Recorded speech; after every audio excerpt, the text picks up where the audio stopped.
स्वागत है आप सभी का एजुकेशन हब रामकिशन गोदारा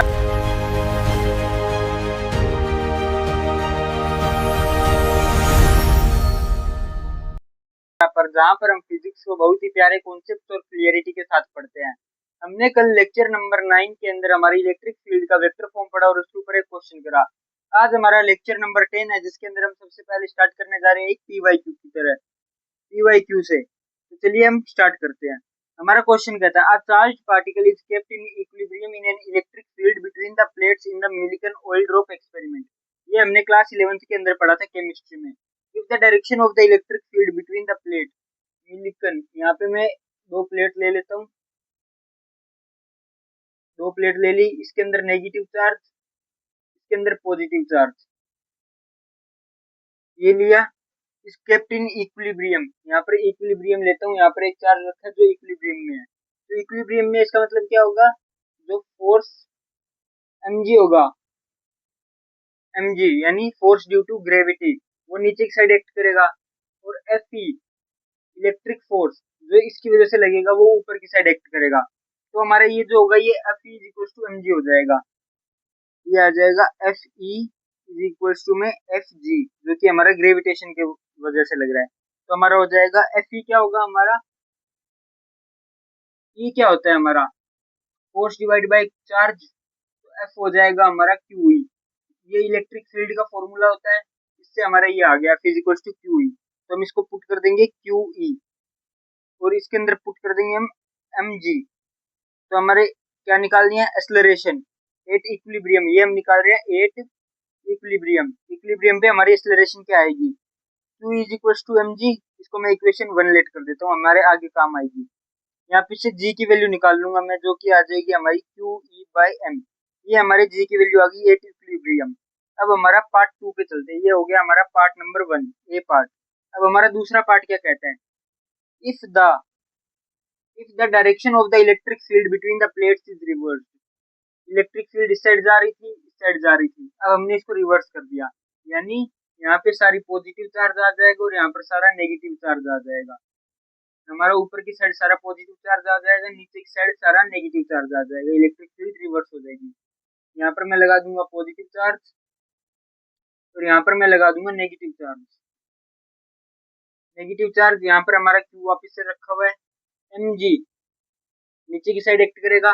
और अब जो Fe होगा, force due to electric field, वो भी नीचे की साइड एक्ट करेगा, क्योंकि ये हमारा चार्ज पॉजिटिव और ये नीचे की साइड इसको अट्रैक्ट कर लेगा। तो हमारे यहाँ पर क्या हो जाएगा, mg प्लस में Fe, इसको हम ऐसे लिख सकते हैं, force due to gravity plus में force due to electric field.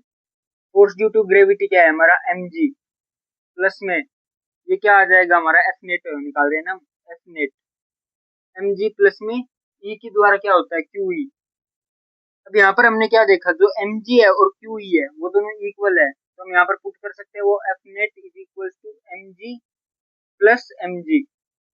F net का फॉर्मूला क्या होता है, ma, मार्स का मार्स बोल रहा हूँ, फोर्स का फॉर्मूला यही होता है, ma 2mg। तो ये जो m है, इससे ये कट जाएगा, तो हमारी एक्सेलरेशन आ जाएगी 2g, जो कि हमारा एकदम सही आंसर होगा, यानी एक्सेलरेशन ग्रेविटेशन की डबल हो जाएगी। ये था हमारा टॉपिक। अब ये था हमारा पीवाईक्यू। अब हम चलते हैं हमारे अगले टॉपिक की तरफ, जिसका नाम है इलेक्ट्रिक फील्ड लाइन की प्रॉपर्टीज। अब हम बढ़ते हैं हमारे अगले टॉपिक की तरफ, जिसका नाम है properties of electric field lines. EFL का मतलब है इलेक्ट्रिक फील्ड लाइंस। ये इलेक्ट्रिक फील्ड लाइंस की शॉर्ट फॉर्म है, और इलेक्ट्रिक फील्ड लाइंस को हम लाइंस ऑफ फोर्स भी कह सकते हैं, ये याद रखना। हम इसकी 8 प्रॉपर्टी पढ़ेंगे, आठों की आठों इंपोर्टेंट है। आपके बोर्ड के अंदर कोई भी 5 लिखने को आएगी, आप 5 याद कर सकते हैं। पहली प्रॉपर्टी है, द लाइंस ऑफ फोर्स यानी electric field lines are continuous smooth curves without any break. मतलब है, अगर यहाँ से स्टार्ट हुई है कोई इलेक्ट्रिक फील्ड लाइन, तो यहाँ तक लगातार होगी, बीच में कोई ब्रेक नहीं होगा। दूसरा है, start set positive and and set negative can't form close loop. एक पॉजिटिव चार्ज, एक नेगेटिव चार्ज, यहाँ से स्टार्ट हुई यहाँ पे खत्म, यहाँ से स्टार्ट हुई यहाँ खत्म, यहाँ से स्टार्ट हुई यहाँ खत्म, कोई ऐसे घूमेगी नहीं, क्लोज लूप नहीं बनाएगी, जैसे हमारी 10th के अंदर मैग्नेटिक फील्ड लाइंस बनाती थी।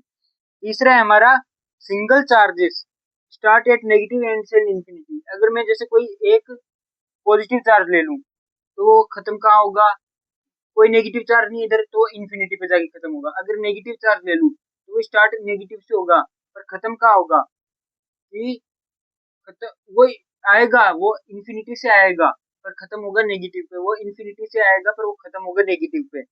Starts positive ends infinity, positive start होके इंफिनिटी पे एंड, इंफिनिटी से आके नेगेटिव पे खत्म। चौथा पॉइंट है the tangent gives the direction of electric field lines at that point.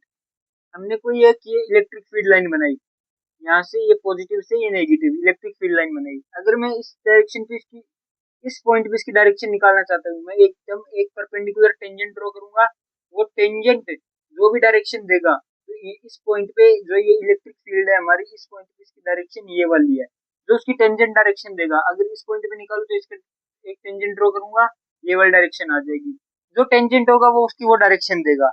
पांचवा, no two electric field lines can cross each other.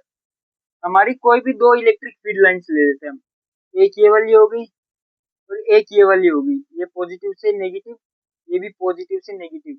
ये ए से जा सकती है पर ये ए से नहीं जा सकती क्रॉस करके। क्यों नहीं जा सकती? क्योंकि अगर यहाँ पे ये क्रॉस कर गई तो यहाँ पे इसकी जो टेंजेंट है वो इधर डायरेक्शन देगी, इसकी जो टेंजेंट है वो इधर डायरेक्शन देगी, जिसका रिजल्टेंट इधर आएगा और इधर हमारी कोई इलेक्ट्रिक फील्ड नहीं है तो इधर कोई इलेक्ट्रिक फील्ड नहीं जा रही, दो डायरेक्शन हो जाएगी जो कि हमारे पास पॉसिबल नहीं है। एक चीज एक ही डायरेक्शन में एक टाइम पे मूव कर सकती है, यहाँ पर हमारे पास दो दो डायरेक्शन आ रही है।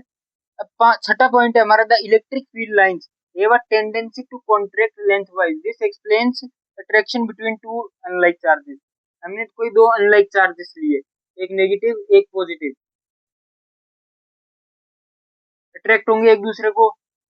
अगर पहले ये हमारे इतनी दूर थे पॉजिटिव नेगेटिव, अट्रैक्ट होकर एक टाइम होगा जब ये इतनी पास पास आ जाएंगे पॉजिटिव नेगेटिव, तो यहाँ पे ये क्या हुआ, ये लेंथ कम हो रही है, लेंथ कम हो रही है तो ये हमारी कॉन्ट्रैक्शन हो रही है हमारे लेंथ की, तो ये हमारे अट्रैक्शन बिटवीन टू चार्जेस को। सेम तरीके से हमने कोई दो पॉजिटिव चार्जेस ले लिए लाइक चार्जेस, इनके बीच का हमने डिस्टेंस बहुत कम रखा, थोड़ी देर बाद क्या होगा एक दूसरे को रिपेल करके एकदम डिस्टेंस अपना बढ़ा लेंगे, तो ये क्या होगा, tendency to expand lengthwise explains repulsion between two like charges. दो लाइक चार्जेस के बीच में रिपल्शन दिखाता है क्योंकि ये जो लेंथ होती है ये इसकी एक्सपेंड हो जाती है। आठवां पॉइंट है हमारा, the electric field lines are always normal to the surface या perpendicular to the surface of a conductor on which charges are in equilibrium. अगर कोई हमारा कंडक्टर है जिसके ऊपर चार्जेस हमारे सारे इक्विलिब्रियम में, ये हमारा कंडक्टर है, तो अगर यहाँ से कोई इलेक्ट्रिक फील्ड लाइन निकलेगी तो वो उसके हमेशा परपेंडिकुलर होगी 90 डिग्री पे, कोई एंगल नहीं ले सकती। क्यों? क्योंकि अगर एक एंगल लेगी तो हम उसके दो कंपोनेंट तोड़ेंगे, एक साइन थीटा, इसको ए मान लेते हो तो ए साइन थीटा, और इस साइड हमारा आ जाएगा ए कोस थीटा। जो ये साइन थीटा है ये तो परपेंडिकुलर हो जाएगा पर ये जो कोस थीटा है ये इसको मूव करने में हेल्प करेगा, तो अगर ये मूव कर गया तो इस कंडक्टर पर हमारा क्या आ जाएगा, चार्ज आ जाएगा। और हम इलेक्ट्रोस्टैटिक्स पढ़ रहे हैं जिसके अंदर ये फ्लो ऑफ इलेक्ट्रॉन अलाउड नहीं है, तो यहाँ पर इलेक्ट्रॉन फ्लो हो जाएंगे, इसलिए ये होगा। अब हम चलते हैं हमारे अगले टॉपिक की तरफ। ये टॉपिक इतना ही था, ये आठों के आठों आपको याद कर लेनी, आपके बोर्ड के लिए बहुत इंपॉर्टेंट है ये। हमारी जो हमने इलेक्ट्रिक फील्ड लाइंस पढ़ी थी अभी अभी, उसके कुछ डायग्राम्स भी है वो भी हम देख लेते हैं, ये भी बोर्ड्स के लिए वेरी इंपॉर्टेंट होते हैं। तो हमारे जो पॉजिटिव चार्ज होता है, मैंने आपको बताया कि जो इलेक्ट्रिक फील्ड लाइंस होती है वो पॉजिटिव से स्टार्ट होकर नेगेटिव में खत्म हो जाती है। तो अगर हमने सिंपल पॉजिटिव चार्ज लिया है तो यहाँ से वो पॉजिटिव से स्टार्ट होगी और इन्फिनिटी पे जाके एंड होगी, ये हमारी एक प्रॉपर्टी भी थी। दूसरा डायग्राम है हमारा, एक इन्फिनिटी से लाइन आ रही है, ये भी मैंने आपको बता दिया था प्रॉपर्टीज में, इन्फिनिटी से लाइन आ रही है वो नेगेटिव पे आके खत्म हो जाएगी।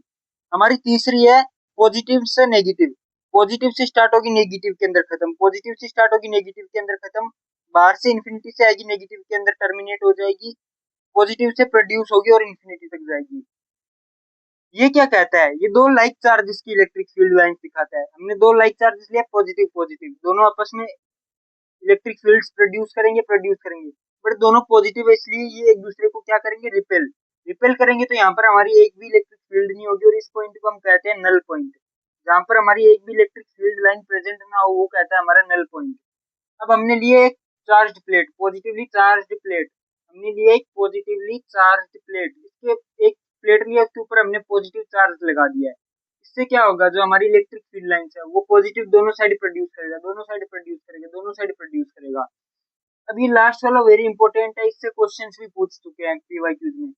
यहाँ पे ये इलेक्ट्रिक फील्ड है, ये हम फ्लक्स में दोबारा पढ़ेंगे, इलेक्ट्रिक फ्लक्स के अंदर दोबारा पढ़ेंगे चैप्टर के लास्ट में। यहाँ पर कुछ इलेक्ट्रिक फील्ड यहाँ से प्रोड्यूस हुई और वहां पर जाकर ये टर्मिनेट हो रही है, यहाँ पर आकर ये टर्मिनेट हो रही है। पर एक चीज देखिए, यहाँ पर ज्यादा इलेक्ट्रिक फील्ड्स प्रोड्यूस हो रही है कम गैप में, पर यहाँ पर ज्यादा गैप के अंदर कम इलेक्ट्रिक फील्ड्स जा रही है। जा उतनी रही है पर गैप बहुत ज्यादा आ गया। तो यहाँ पर मैंने एक यहाँ पर एक प्लेट ली, उसको यहाँ पर पुट करा, सेम साइज की प्लेट को यहाँ पुट करा। अब जहां पर ज्यादा electric number of field lines ज्यादा पास हो रही है उसको मैं कह दूंगा region of strong electric field, और जहां पर हमारी कम इलेक्ट्रिक फील्ड लाइंस पास हो रही है उसको मैं कह दूंगा region of weak electric field. ये हमारे डायग्राम से ही इससे क्वेश्चन डायरेक्ट पूछे जा सकते हैं। इसके अंदर कुछ समझाने का नहीं था, बस एक बार देख के एक बार हाथों से प्रैक्टिस करनी होती है। अब हम चलते हैं हमारे अगले टॉपिक की तरफ जिसका नाम है कॉन्टिन्यूअस चार्ज डिस्ट्रीब्यूशन। हमारा अब टॉपिक आता है कॉन्टिन्यूअस चार्ज डिस्ट्रीब्यूशन। ये टॉपिक हमारे लिए बहुत इंपॉर्टेंट है। इसके अंदर हमारे तीन टाइप्स के चार्जेस लेते हैं। पहला आता है हमारा लीनियर चार्ज डिस्ट्रीब्यूशन, दूसरा आता है हमारा वॉल्यूमेट्रिक चार्ज डिस्ट्रीब्यूशन, तीसरा आता है लीनियर चार्ज डिस्ट्रीब्यूशन। इसके अंदर हम पहले इसका फॉर्मूला देख लेते हैं। इसको हम लेमडा से डिनोट करते हैं। किससे करते हैं? लेमडा से डिनोट करते हैं। इसका क्या होता है हमारा formula? Q by length, charge upon length. ये होते हैं हमारी चार्ज और ये होती है हमारी लेंथ, चार्ज अपॉन लेंथ। ये हो गई हमारी लीनियर चार्ज डिस्ट्रीब्यूशन। ये हमारी वॉल्यूमेट्रिक चार्ज होती है जिसको हम रो से डिफाइन करते हैं। रो से डिफाइन करते हैं, इसका होता है हमारा Q by V, Q by V, V यानी वॉल्यूम। क्यू होता है हमारा चार्ज और वी होती है हमारी volume, charge per unit volume. इसका हमारा फॉर्मूला चार्ज का कूलम, चार्ज का आ जाता है हमारा कूलम और लेंथ का आ जाता है हमारा मीटर। तो इसका हमारे एसआई यूनिट आ जाती है coulomb per metre, coulomb per metre, coulomb per metre. और जो इसका आता है इसकी हमारी एसआई यूनिट आ जाती है, ये होती है चार्ज और इसका होता है मीटर क्यूब। तो ये आ जाती है हमारी कूलम पर मीटर क्यूब, ये इसकी एसआई यूनिट आ जाती है। अब हमारा तीसरा टाइप आता है जिसके अंदर हम एरिया की बात करते हैं। किसकी बात करते हैं? एरिया की। एरिया की हमारे इससे डिनोट करते हैं सिग्मा से, सिग्मा से डिनोट करते हैं हम। इसके अंदर लिखते हैं क्यू बाय ए। क्यू होता है हमारा चार्ज जिसका आता है कूलम, एरिया होता है हमारा मीटर स्क्वायर में। इसकी जो एसआई यूनिट आ जाती है वो आ जाती है हमारी कूलम पर मीटर स्क्वायर। इसके अंदर हमें पता कैसे चलेगा? हमें डेंसिटी करनी है, linear charge density, linear charge density. इसके अंदर आती है हमारी लीनियर चार्ज डेंसिटी, इसके अंदर आती है हमारी वॉल्यूमेट्रिक चार्ज डेंसिटी, इसके अंदर आती है हमारी area charge density. Linear charge density क्या होती है? मैंने एक वायर ली, मैंने दो वायर ली, दो वायर ली, एक लेमडा 1 ले लेता हूँ, एक लेमडा 2 ले लेता हूँ। एक के अंदर मैंने चार्ज रखा पॉजिटिव, एक के अंदर चार्ज रखा पॉजिटिव, एक के अंदर भी मैंने दूसरी वाली पर भी रखा पॉजिटिव चार्ज। आप ये देख के बताइए कि इसके अंदर ज्यादा डेंसिटी यानी कहाँ पर ज्यादा चार्ज है। तो हमारा जो ये लेमडा 2 होगा ये लेमडा 1 से बड़ा होगा, यानी Q1 अपॉन में L1 is greater than Q2 upon में L2, ऐसे होगा हमारे यहाँ पर। अब इसके अंदर देखते हैं वॉल्यूमेट्रिक के अंदर। मैंने दो क्यूब लिए, मैंने यहाँ पर ये दो क्यूब लिए,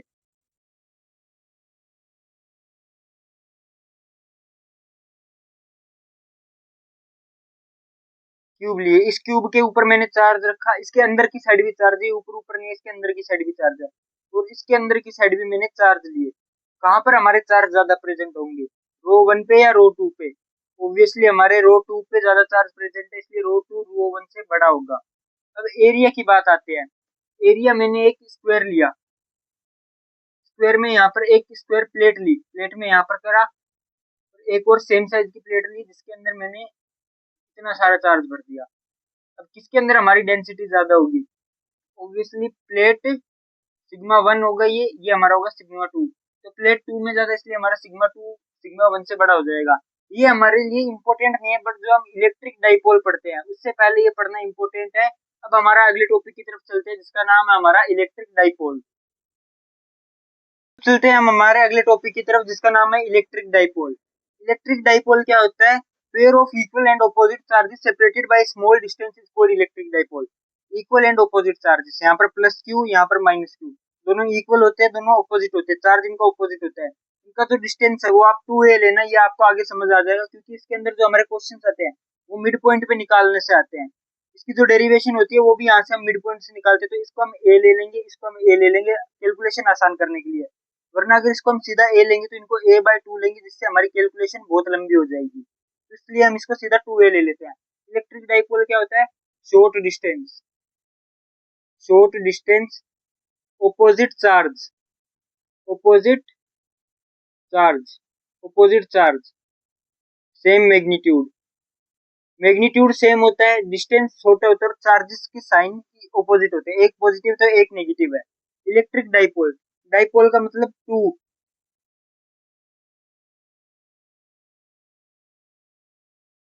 टू स्ट्रेंथ पोल्स, यानी दो बहुत तगड़े तगड़े बहुत ही ज्यादा ताकतवर पोल्स, जो बहुत होते हैं, ये दोनों ताकतवर होते हैं, इनके बीच की हम डेरिवेशन भी करेंगे अगले लेक्चर में। आज का हमारा यहीं तक का टॉपिक, अगले लेक्चर में हम डाइपोल मूवमेंट पढ़ेंगे, जो कि हमारे लिए बहुत इंपॉर्टेंट है। डाइपोल मूवमेंट का आपको मैं छोटा सा बता देता हूँ, इसका फॉर्मूला होता है 2AQ, जिससे हमारी टॉर्क निकलती है, जिससे हमारी डेरिवेशन होती है, दो सबसे इंपॉर्टेंट डेरिवेशन जो बोर्ड्स के अंदर बहुत बार पूछी गई है। Till then tata bye bye, जय हिंद, भारत माता की जय। Like share subscribe our channel, हमारे चैनल को लाइक करें, अपने फ्रेंड्स के साथ शेयर करें ताकि उनकी भी बोर्ड्स के अंदर कुछ हेल्प हो जाए। Till then tata bye bye.